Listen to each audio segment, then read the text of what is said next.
Ooh, wasn't the nightcap fun yesterday? Oh, man. Overtime. Boston and LA. Superstars posting huge fantasy numbers, game tying buckets, huge runs and crazy runs in that game.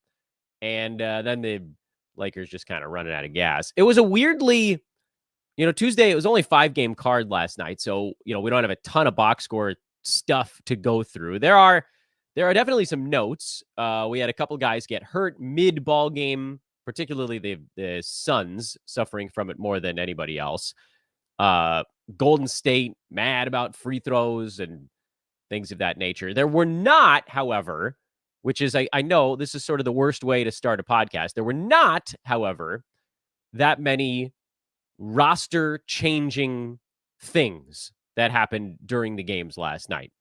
So we'll preface here.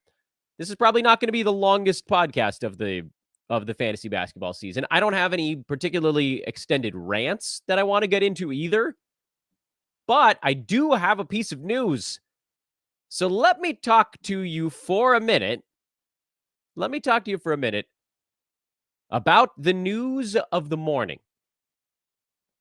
Some good, some bad. I'm going to work my way up to the good one. Well, actually, it's all kind of good news, come to think of it. And you'll have to excuse me once again, everybody. I am continuing to fight my way through a relatively mild kid cold, but there is a decent amount of congestion, and I may have to try to stop to cough every now and again.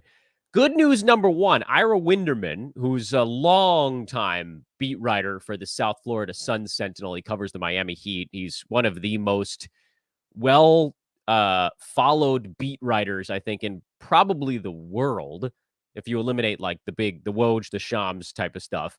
Winderman tweets that the plan moving forward for Jimmy Butler is to sit out one of the games of the Heat's next back-to-back set. But from there, it's possible he will play in future back-to-back sets. Now, possible does leave the door open there, but for Butler, who's number 13 on a per-game basis, but has only played in 18 games so far this year, that's always the knock on Jimmy, is that he's not getting in there for every single ball game. And, the fantasy numbers are outstanding, as usual, 22, 7 and 6, big steals numbers, great percentages this year. In fact, you might even see his free throw number tick up as the season goes.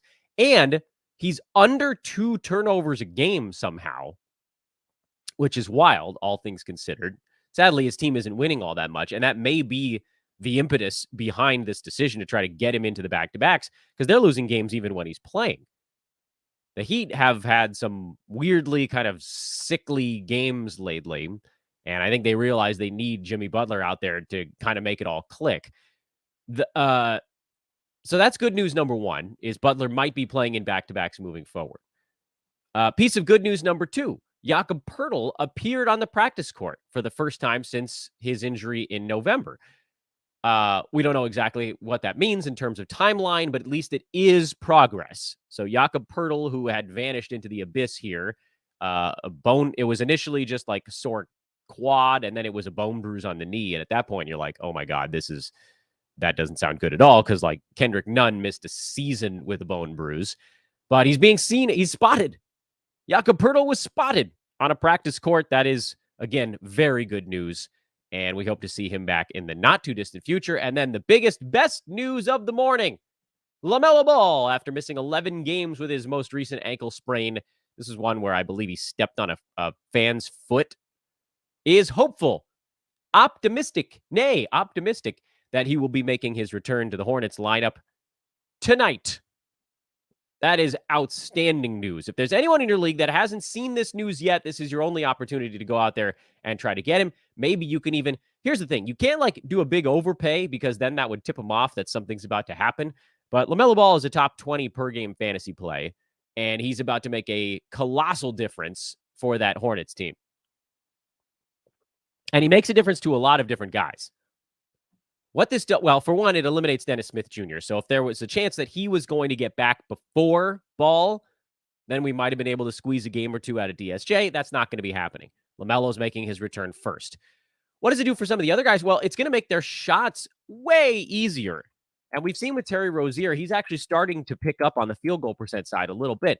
This is going to help him. We don't necessarily need Rozier to take 21, 22 shots a ball game. We need him to be taking better shots and getting steals because right now his efficiency is an anchor. So this is going to help everybody. A rising tide and so forth. It might even help Jalen McDaniels, although we'll see kind of how the lineup shuffles. Gordon Hayward is still out, so that I don't think should impact it, but, we'll see. We'll see. They've been kind of going a little bit bigger. The only person that, in my estimation, it might hurt a little bit would be Kelly Oubre because he's been doing most of his damage by getting a truckload of shots. Oubre's number 68 on the year. Maybe his field goal percent ticks up a tiny bit with no LaMelo, but if the field goal number goes down, so the points, the rebounds come down, yes, he's a volume guy, and his volume stuff is generally in the negative. This might hurt Oubre, and then if Gordon Hayward ever resurfaces, then it definitely hurts Oubre. But I'm not making any preemptive moves on any of these guys, and frankly, I think I would start most of them, and even, looking more at the LaMelo side, he probably doesn't play 35 minutes his first game back, at least, not if they want him to survive this season. What do we think? 24 to 26 minutes? Something like that. Oh, well. Anyway, so good news on the injury front, almost all the way around. And then in a much smaller one, Royce O'Neal is off the injury report. He's expected to play Friday for the Nets. That was a personal absence. So a lot of guys coming back, which I guess is kind of what you needed to hear to buttress that against some of the box scores we're going to go over when a couple of new guys got, injured in yesterday's ball games. But first, hi. Hello, everybody. Welcome to the show. This is Fantasy NBA Today, a Sports Ethos presentation. I am your host, Dan Bespris. You can follow me on Twitter at Dan Bespris. We've been down that road quite a lot.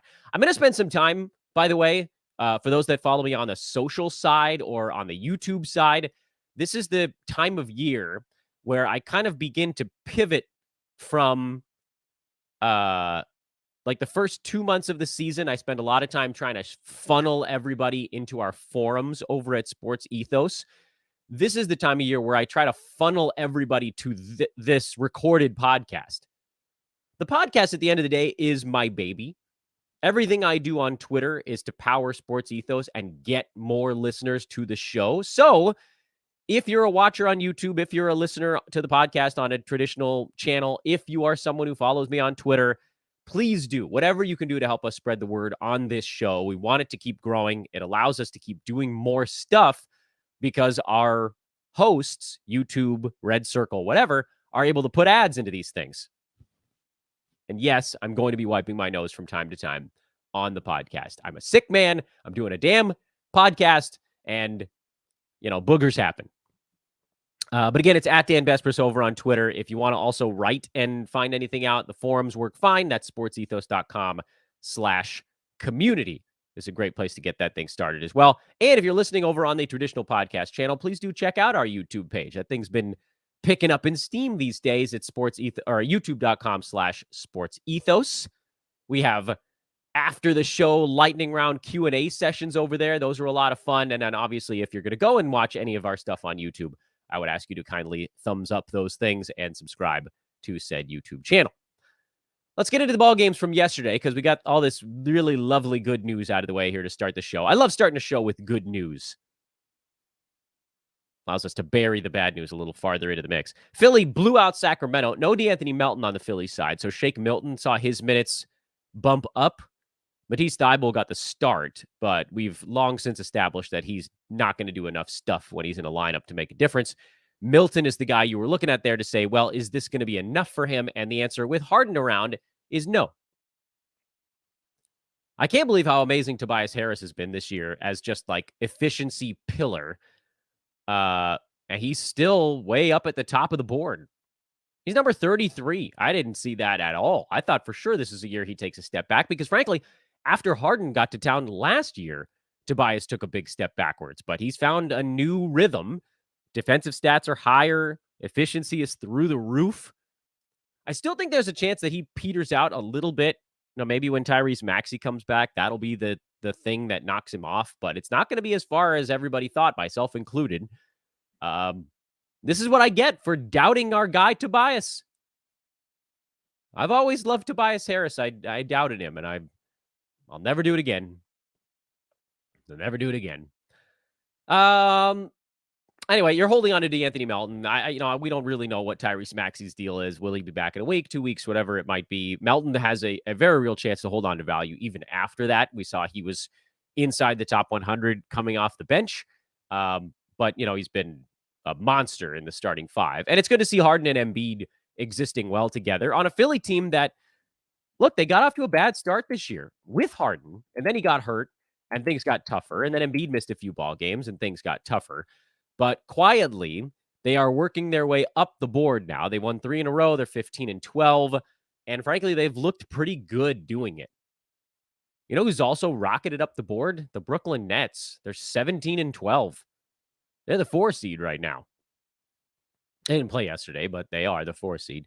Sacramento's been struggling of late. It's the ebb and flow of a long season. Kings have lost a couple. They're 4-6 their last 10. They're certainly much better at home than they are on the road. But still 14-12, still at the top of the play-in spot. They're going to want to get this ship righted a little bit. I think the big takeaway from this for most folks is that De'Aaron Fox has slowed in a big way. And we said that was going to happen. So there shouldn't be a massive surprise on the De'Aaron Fox front. There really shouldn't. He was shooting 55% from the field, 85% at the free throw line. And it was very easy to look at those numbers and say, well, this doesn't add up. Duh. He's been much closer to 50% from the field throughout his career. And he's been much more of a mid-70s foul shooter throughout his career. Well, the field goal percent has now dropped back to basically the career norm for him. He's at 50%, but the free throw is actually still on the high side at 81.5. There's a chance that holds. There's also a chance that defensive stats goes a little bit higher. Those have completely fallen off the map. I think with Fox playing 32 minutes a game, I expect him to average a little more than 1 steal per contest. He's at 1 right now. 22 points, 5 boards, 5.5 assists. The assists are a little lower because Domantas Sabonis is doing a decent amount of the orchestrating for them, and frankly, he should be. But with De'Aaron Fox, we always knew this was coming. He was number, whatever he was like number 14 2.5, 3 weeks ago. We were like, look, see if you can get somebody to give you a top 30 play, because when the mean reversion hits, he'll fall behind that mark. And here we are. Same story for Kevin Huerter, who got off to an insane start this year. Now he's number 92, and he's always been more of a 100 to 120 range type of guy. I do think his free throw percent is going to come up a little bit. Huerter's having a strange time at the foul line, but he probably does profile more as a 90 range dude this year, not 50 or whatever he was at. And then the other note on this one is that Keegan Murray had a serious dud. We talked about him on Monday's show as a guy that was starting to make a little bit of a stride forward, but still has all the rookie stuff to deal with. And I think we kept saying, do you think he's going to get good in January? Do you think he's going to get good in February? We don't know when it's going to happen. I had my rant on yesterday's show about Kawhi Leonard. I figured it out. It was Keegan Murray. That was the other half of the trade. It was like, sell Kawhi Leonard for Keegan Murray. I mean, that, again, analysts, our job is to keep you from panicking.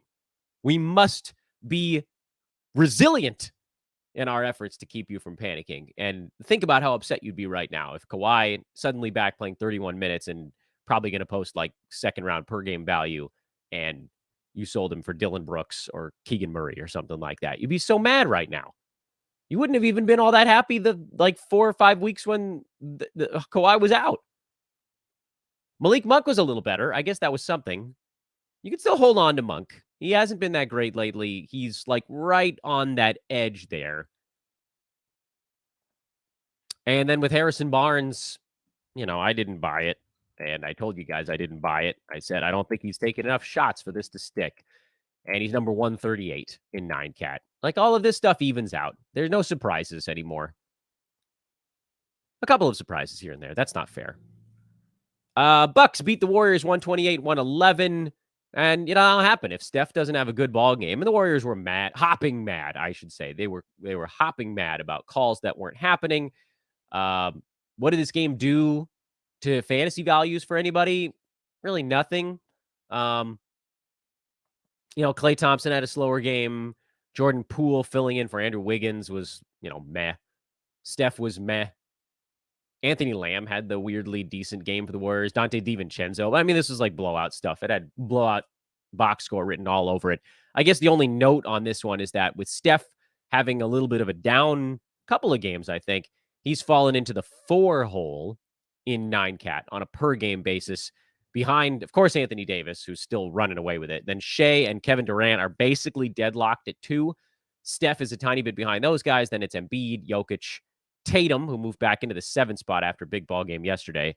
And then there's a little bit of a drop off to Luka and JJJ with his absurd block number. That's another one if you want to talk about something that's likely to come down. On the Milwaukee side, no Drew Holiday. He was injured, or sick, I should say, for this one. Javon Carter got the start and didn't really do anything with it. When someone's out for the Bucks, usually it means a couple extra shots for Grayson Allen, and it didn't even mean that in this one. Allen had 16 points in a good ball game, but he made all 6 of his shots. It was actually Bobby Portis who took a bunch of additional attempts in this ball game. So, congrats if you figured out that it was going to be Portis playing 32 minutes. Brook Lopez, a little bit of a slower ball game. I mean, like we kind of knew that he wasn't going to be number 12 the entire year. He's at 17 now, but he's able to continue to kind of float things with blocks. The reality is that Brook Lopez probably isn't going to average 15 points a game the entire year. And with Middleton back, that's probably where some of that's going to go. He still seems, in my eyes, to profile as a top 40 fantasy play. I think if you can get, and it might kind of blow up your team, so you don't have to do it. But if you could trade Brook Lopez and get someone back that's inside the top 30, I would almost definitely do it. Don't completely destroy your team build to do it. Like if you got DeMar back, it's probably a win. But what are you going to do about blocks at that point? Team gets way better at free throws and scoring, but your blocks disappear. So you got to think those things through, even if that probably, at the end of the day, is probably a profitable fantasy trade. I don't know that it's necessarily worth it because we're far enough into the year now where you kind of know what your team needs are. Middleton, 20 points, 4 boards, 3 assists. Turned his ankle, played through it in that last. This was a huge relief. He didn't turn his ankle in this ball game. Let me make sure I pick my words more carefully. He turned it in that last one, and it was just this gut punch of like, no, you got to be kidding me, not this again. And he didn't miss a ball game. So that was really cool. And then Giannis had a real heavy dose of bad percentages in this one. I mean, he didn't shoot the ball well from the field. The Giannis stuff this year is wild. His team is great. He's still great. He's a freak. But he's not having the field goal percent impact he's had in recent years. And he is, again, the biggest free throw punt guy basically since prime Dwight Howard, like a dozen years ago or more. So he's ranked 116. That's crazy. Giannis Antetokounmpo is 116. Now, I know that that's the impact of one category. If you're punting free throws, Giannis is number 10. He's still not number 1, by the way. I know what you're thinking, Dan. Is it Luka? It's not. Luka's number 2 in a punt free throw. It's actually Anthony Davis. And you're like, what? AD is a positive in foul shooting. Yes, but he's such a small positive in foul shooting. And the guys all right behind him are really big positives in foul shooting. This is the magic of working the board on your ranking sheet. It's AD and then Shea, KD, Steph, and Embiid. Those are the 4 guys right behind him. Those guys are all huge free throw positive dudes. So AD only being a small positive, if you punt free throws, his value doesn't change all that much. But all the guys chasing him, they fall way down the board. And then Luka jumps over most of them because he's been quite bad at the foul line again this year. Fun with numbers. I don't know. We got time on today's show to just do whatever the hell we want because, short card and all that stuff. Houston beat Phoenix. And this, okay, look. Phoenix is in a tailspin. I'm not going to try to sugarcoat it. They've lost 5 games in a row after opening the season 16-7. They were in first place at that point. They are now in 4th. They trail the Pelicans by 2.5 and the Grizzlies. They trail the Nuggets by a game. By the way, Denver got off to kind of I don't want to say sluggish start to the year, but sort of like an unfocused start. And very quietly, they're 16-10 and they're the 3 seed in the West. I think the Nuggets actually have a chance to win the title this year, which it's going out on a limb. They're going to need MPJ to get his butt back in there. We saw him practicing. There was video of him practicing a couple days ago, so hopefully he's not that far away. But I don't want to get distracted by the Nuggets. Let's talk Suns. There were 2 things at play in this ballgame. Number one, the Suns lost Cam Payne midway through the first half to, I think it was an ankle tweak. No, foot. Bruised his foot. And lost DeAndre Ayton midway through the first half to a tweaked ankle. That one was an ankle. Both of those guys for now are listed as questionable because we haven't really gotten a full report on what the injuries are or how long it's going to be out. The Cam Payne one is a little bit less important than the Ayton one. Yes, obviously. The Ayton one is a pretty big deal because DeAndre had been playing very well of late.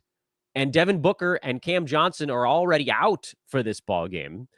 So all of a sudden now, the Suns are down 3 of their starters. Torrey Craig has done admirably filling in for Johnson. He's been, we called him a chill stream. He and John Conchar have been chill streams. Guys that you could just plug in as like a reliable top 100 range opportunity stream. I want to make sure I use the terminology I've been trying to pioneer on this stuff. Opportunity stream, a player who is not what you'd call a traditional streamer, but someone that is achieving their value due to an injury occurring to someone in front of them in the pecking order. So Torrey Craig is a chill opportunity stream. And he was solid. 7 points, 12 boards, 3 steals, and a 3-pointer. That's a perfectly reasonable line. Chris Paul continues to be just awful from the field. It's the darndest thing. I don't know what's happened to our guy CP3. This is a 50%er from the field typically, who's at 36.5% this year.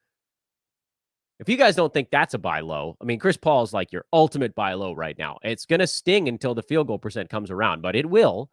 And when it does, and he starts hitting, he'll hit 70% for a week and jump from the 50s to the 30s in overall ranking, you're going to want to be there for it. The problem, of course, is that he doesn't have guys to pass it to right now because Mikal Bridges has been slumping from the field also. And he, I believe, is also a buy low. Bridges, who was in the top 20, is now at 34, largely because his field goal percent has slipped from 58 to 47%. And I know that he doesn't take a ton of shots, and his value is largely in good free throws, low turnovers, high steals, high blocks, doing a little bit of everything. But the field goal percent being this low, that's a number that could actually come back up for Bridges a little bit. We'll try to do a little bit of that stuff over on the Twitter side, just in case you guys forgot. That is at Dan Vespris, DanBesbris. We're going to do some work today trying to figure out if and how we might be able to get our hands on some of these sickly field goal percent players right now, like Bridges, not that sickly, Chris Paul, quite sickly, and see if we can acquire them in a trade. Otherwise, with Ayton down, I saw Bismack Biyombo get picked up in a lot of places, and they kind of have no choice but to play Biz, 25 minutes a game. The problem is that even in 25 minutes a game, Biyombo is not a lock for top 100 fantasy value. He is very much in that regard a rebounds and block specialist who doesn't seem likely to see many shots while he's out there. It'll just be dunks, like dunks and nothing else. And that's fine and all. And you could say, oh, that'll be good for your field goal percent. Yeah, but is, 3 for 4 from the field actually going to have that much of an impact? He's also a very bad foul shooter. Biyombo, for whatever reason, turns the ball over more than someone who should just be catching and dunking. He doesn't pass. He doesn't get many steals. There's like a weird... I'd rather have Jalen Duren, whose fantasy stat set is not that different, but could actually improve. We already know what the deal with Biyombo is, but so this is a weird one, where Biyombo becomes this weird hybrid opportunity and schedule streamer. I don't think he's good enough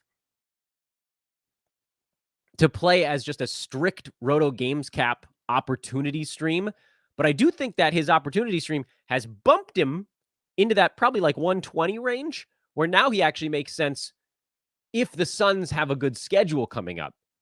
which I suppose I could check because this is a show and you guys are counting on me to do it. They play tomorrow, which is Thursday. They play Saturday, Monday, Tuesday. So it's not bad. And then they're off for a couple of days after that Tuesday game. They're off Wednesday and Thursday. Then they have a good schedule again. Christmas 2 days later, and then a day after that. So they've got a few back-to-backs mixed in here. I think if you were looking to try to capitalize on Biyombo's rebounds and blocks, you'd probably want to consider an ad on Saturday or tomorrow. You could go tomorrow, but then you'd want to be holding through Tuesday of next week. So in that instance, you'd get 4 games over 6 days, including some of the lower traffic days, like tomorrow. Tomorrow's a low traffic day. Saturday's not really a low traffic day, but then Tuesday of next week is a little bit lower. So there are some reasons to think about it, but I don't know that any of them is like a must move kind of thing. Landry Shamet played 32 minutes. I don't care. I know his line was actually kind of decent, but I don't care. I expect somebody to be coming back for Phoenix. If you wanted to add Shamet and just say, well, if everybody misses the next ball game, then I'll play him. That's fine. But I certainly wouldn't do it until the last second if you're in a head-to-head league. And then in Roto, heaven forbid you drop somebody of any value.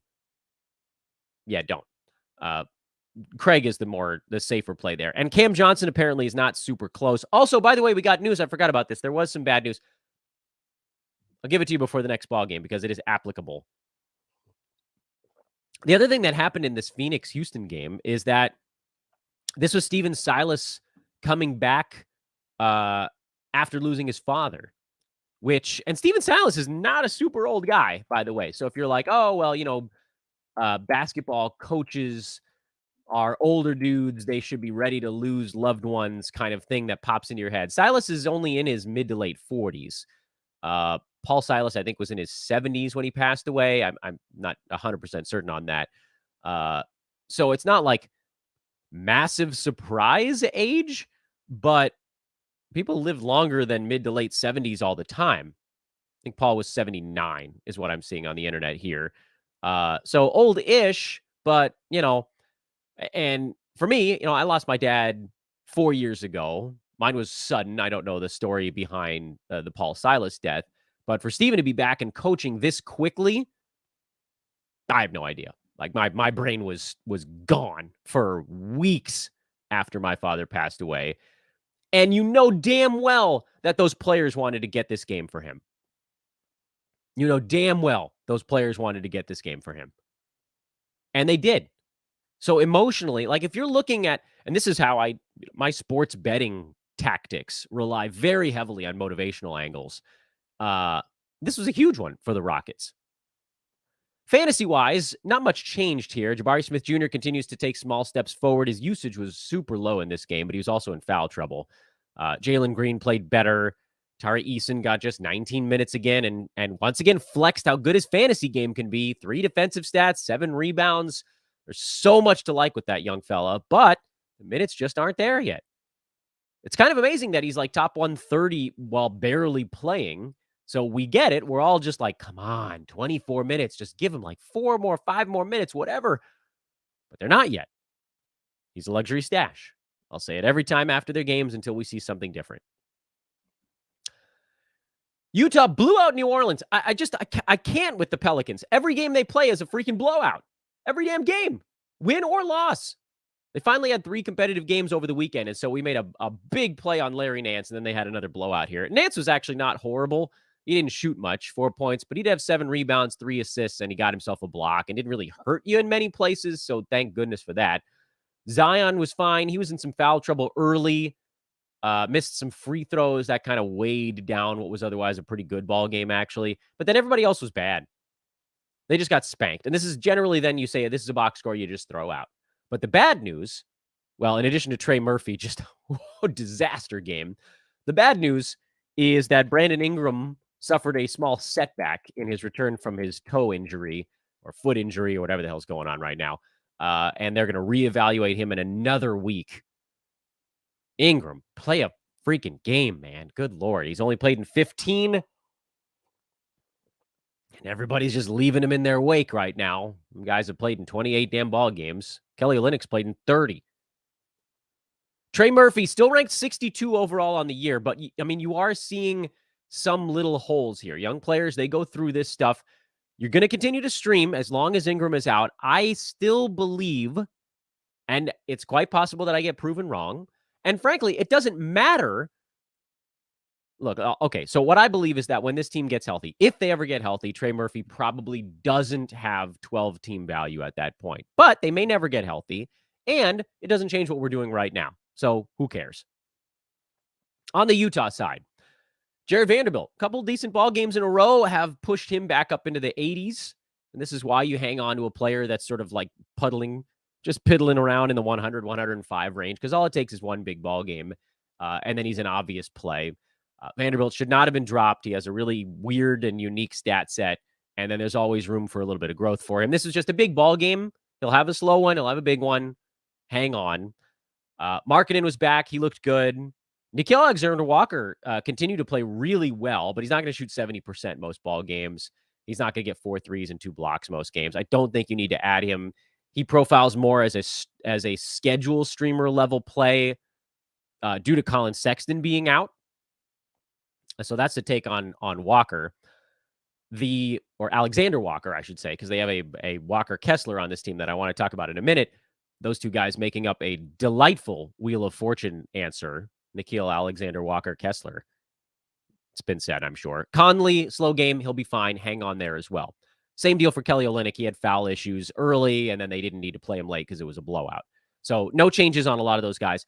And Vanderbilt being a hold, that's something I wanted to make sure we sort of put a pin in that, plant a flag in that here on today's podcast. The guys I want to really focus in on are Jordan Clarkson and Walker Kessler. First, the good. Kessler's been amazing. He got about 4 extra minutes of playing time in this ball game due to the blowout and pushed his numbers up. I think he was at like 9 points and 12 rebounds at that point, so he got another bucket and a few more boards. He was having a big ball game anyway. He's showing himself to be a per-minute behemoth, particularly in rebounding and blocked shots. I put a pretty good size bid on him in the Yahoo Public Prize Leagues where he was available when he got moved to the starting lineup. Remember when Lauri Markkanen went down, with basically the intention of hanging on to him the rest of the year because it looked like his minutes were trending up towards 20 anyway. And it does seem as though they are, and he can get it done in 20 minutes. So keep it going with Walker Kessler, a strong hold. I'm actually playing him in all formats right now, and I would advise you to do the same. But on the other side of this thing, and I got a lot of pushback on this on Twitter, so I'll use the podcast to explain myself a little bit better. Jordan Clarkson is basically a 12-team drop. Yep, let that sink in a little bit. Jordan Clarkson is basically a 12-team drop. Here's the reason. Over the last month, he is number 215. That's a month. You know who else is in that range? Garrison Matthews.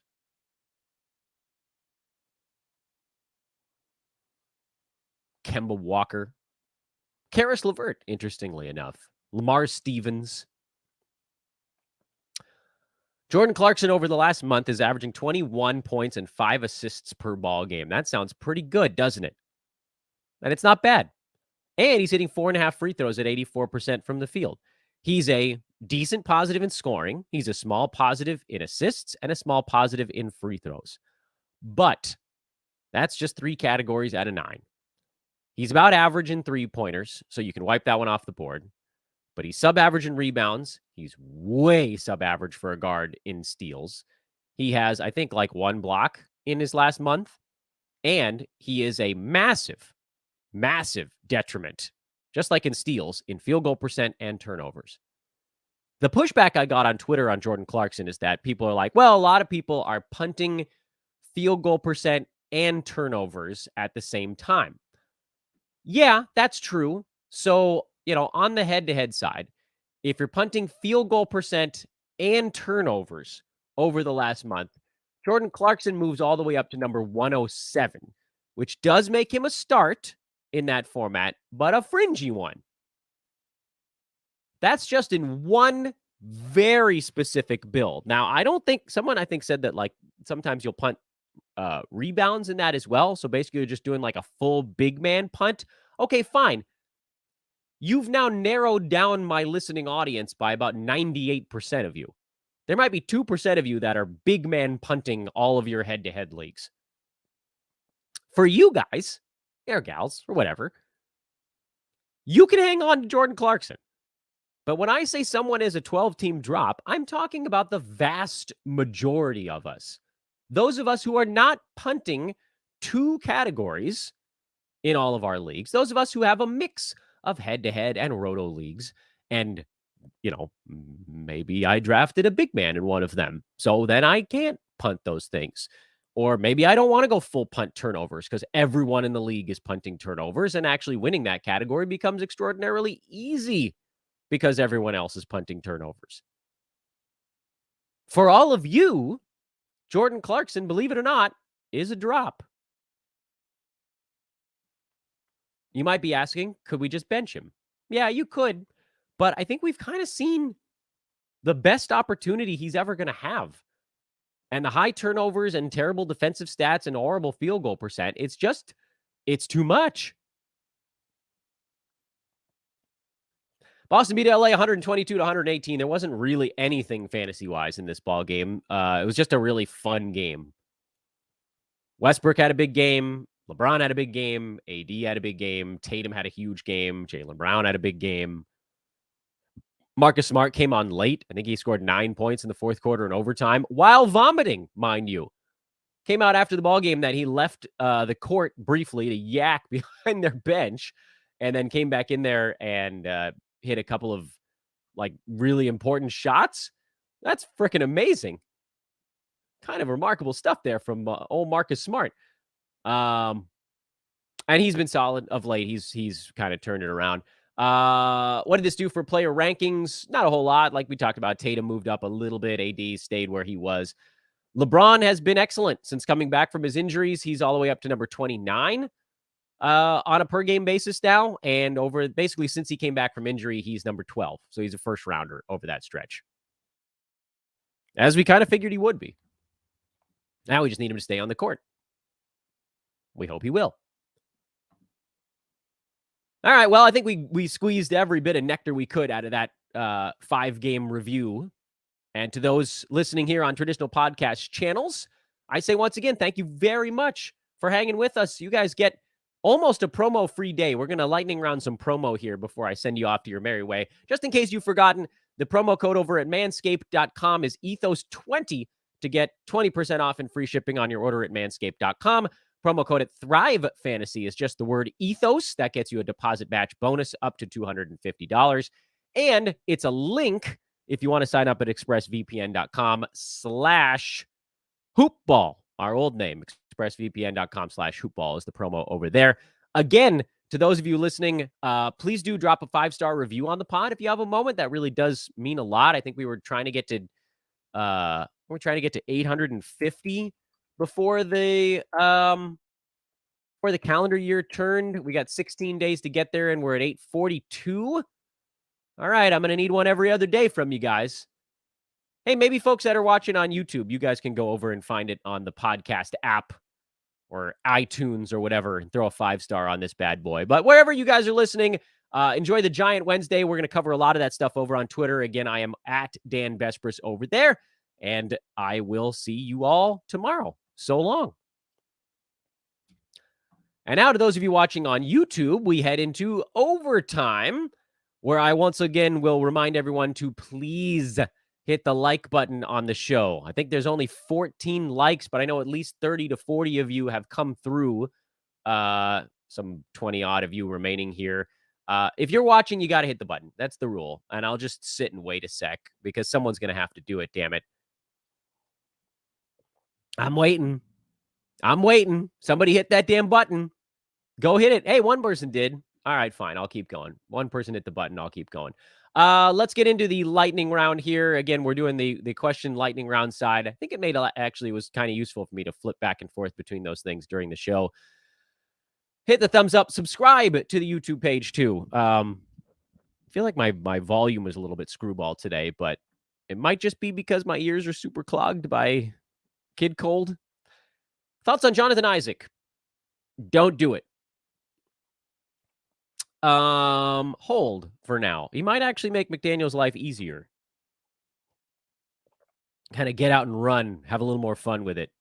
Brandon Ingram, rest of season. He's going to be on and off the injured list. That's the story with Ingram. It has been, unfortunately, for some time. Like this is not a new thing for BI to miss games due to injury. This is a regular occurrence. I drafted him in one league that's my wacko like volume league where field goals made and free throws made are part of the equation. And, for that, I thought he was going to be a big win because, last year he had 8 field goals per game and almost 5 free throws. And this year he probably would be getting somewhat close to that. But if you look at the numbers for BI, 79 games his first year in the NBA. The year after that, he missed 23 ball games. The year after that, he missed 30. COVID year, he missed only 10, so that was pretty good. And then only 11, oddly enough, the year after that, but 27 last year. And what's he at now? Like 13, 12 or 13 this year already? That's just the thing, man. That's just Ingram. So if he gets back, he'll be top 50 roughly, but I don't know. Once he comes back, I think I'd probably try to move him if he can get 2 or 3 healthy weeks under his belt. Another Jonathan Isaac question. No, I know he's practicing, but they still don't have a timetable for his return. I don't want anything to Jonathan Isaac stuff. They're going to bring him along so slowly. There's just no reason to add him on December 14th when you could probably add him in like 2 weeks. Or frankly, someone's going to pick him up and they're going to bring him along so slowly that he's going to get thrown back into the dump pile. Scotty Barnes and Jordan Poole for Nick Claxton and Kevin Porter Jr. Should I take it? Roto League. Well, oddly enough, Nick Claxton is the most valuable player in that trade. And I know you're going to be like, Dan, what the are you talking about? Scotty Barnes. He was drafted in the 30s. Yeah, I mean, I told you guys not to. I thought he would be in the 50s or 60s. He's not even getting to that. Jordan Poole, I thought was going to be like 60 range, and he's nowhere near that. I do think that Barnes and Poole are kind of buy lows right now, but I don't think that Claxton is a sell high. I think this is kind of who he is. I do like the idea of getting off of Kevin Porter Jr., but I don't think Barnes and Poole get as high as folks were hoping with them. So, no, I'd rather take Claxton out. See if you can get something just for Kevin Porter. That's where I'd move on that one. Caruso. I'm intrigued by it. I admit I'm intrigued, but he's very much a steals specialist on that team. The way that everything comes together is if the Bulls blow it up and then all of a sudden he comes into actual usage, gets a few more assists reliably, maybe even takes a couple of shots. Right now, he's going to be real fringy, probably schedule streamer level with the big steals numbers. Probably doesn't need to be a roto play, but head-to-head, if they have like 3 games in 4 nights, that's a spot where I'd use him. Can De'Aaron Fox turn it back around? Yeah, he's going to level off. He's not going to be this bad all year. He's not going to be like 90 to 115 range. He'll probably be in the 60s. That was where I had him in my projections. And he's just working his way down to that after a really hot start. I don't know what the buy value is on De'Aaron Fox. I'd be curious, because he's still ranked 38, mostly thanks to the ridiculously hot start he was on. If you could get him for someone in the 60s, I would do it. I just don't think you can. So, dem birds, I agree. The hell with Jonathan Isaac. I talked about this actually on yesterday's overtime here on YouTube. He's just out of favor. He's a drop in my estimation. I can't squat on these guys all year. Not when there are so many interesting things going on. Even on the roto side, where I haven't many leagues on the roto side where I have 5 bench players that I don't even have to worry about, but I have 3 or 4 guys hurt. I don't have room for an Isaiah Jackson luxury stash because that's what he is right now. He's a luxury stash that it's not even clear he would get consistent playing time if they traded Miles Turner, because the last time Miles missed a game, it was actually Jalen Smith who took the big step forward. I'd rather have Jalen Smith than Isaiah Jackson, and I don't really want either of them right now. You're not going to be able to get anything for DeAnthony Melton here on this question. What do we do with Melton when Maxey comes back? And nobody trusts Melton. So your best bet is actually to just wait on it and probably pick him up if somebody drops an impatient drop. That would be my move there. If you have Melton, just sit on him. Yeah, I mean, I don't know. He might be back in the next couple of weeks. I got you, buddy. This was part of the show. Don't you worry. Bull, Josh Hart, Scotty Barnes. I mean, you can try. Try it. Very much worth it if that you can pull that off. Here's the thing, though. If you send all three of those names out, the other manager's going to be like, why does this dude want LaMelo so bad right now? And then they're going to go find the news that he's playing tonight, and then they're going to summarily reject your offer. If you want LaMelo Ball, you're going to have to include a top 40 guy in your offer. Actually, De'Aaron Fox would be an interesting one if he wasn't slumping so hard. Adebayo is an interesting name. I think people believe he's been better than he has been this year. He's number 41. I thought he'd be in the 30s. He's number 41. Anthony Edwards is probably a 30-some-odd range guy, while Cat is out, but could taper a little bit after that. Tyler Hero could be in an offer. Probably not enough name value there. Drew Holiday would have been an interesting one to include. Vooch might be someone you could include. You're going to need somebody with some name oomph if you want to go get LaMelo, assuming that the other manager knows that he's coming back. Yes, I do still think CP3 is a top 30 player. He's not going to shoot 37% all year. And I think you can take that. Although Rozier might be a top 40 guy the rest of the way. So there might not be that much of a gap there. You'll see a big bump in assists with CP3. You'll see a big drop off in scoring. So you're doing a little bit of a stat matching thing. I think CP3 beats Rozier rest of season, but I think it might only be by about a round. Yeah, you should be worried about Garland because Donovan Mitchell has taken over that team and he's better than Darius Garland. Garland's in the 60s right now. I think his field goal percent probably ticks up from 42, and that probably moves him more into like the mid to late 40s. But Garland ain't getting anywhere near his ADP. He's probably a 40-something range fantasy guy. We talked about that on the show. Bismack, he's like right on the borderline. He's more of a stat hunting kind of thing. And let's see. There's a lot of discussion of Donovan Mitchell and Darius Garland in the chat room.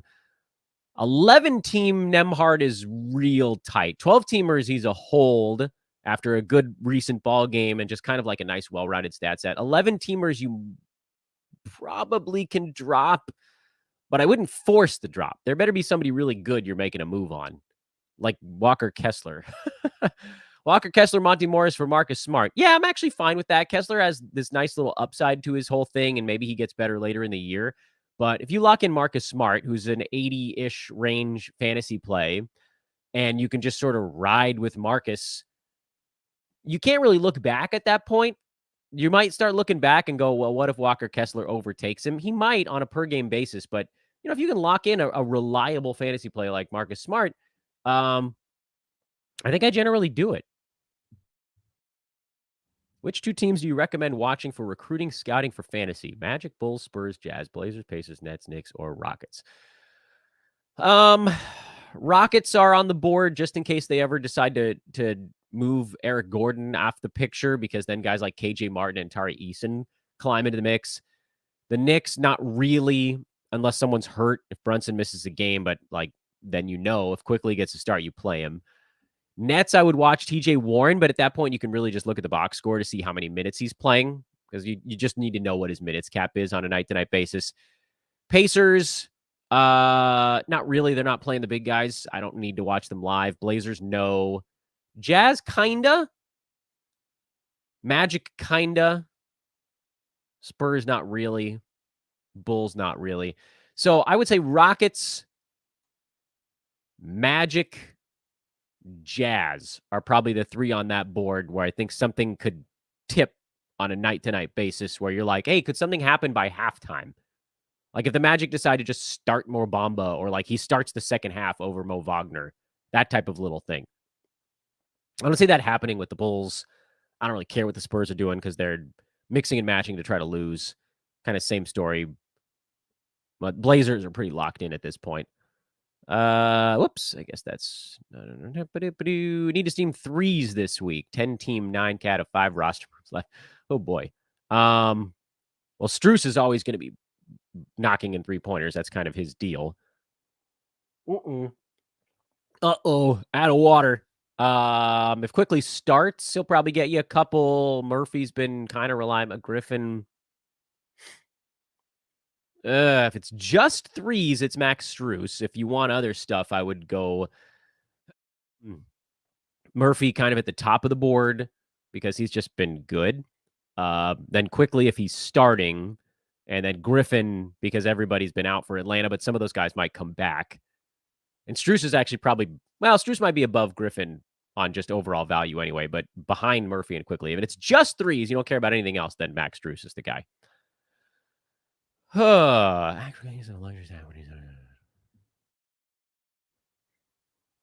but here's the thing. 156 players rostered. That doesn't mean you're starting the 156th ranked guy. It's sort of misleading. If you're of a 12-team league with 13 roster slots, you're hoping to get guys inside the top 100 in a spot like that. If you were in a league that was maybe 180 rostered, then I think it becomes a much easier decision.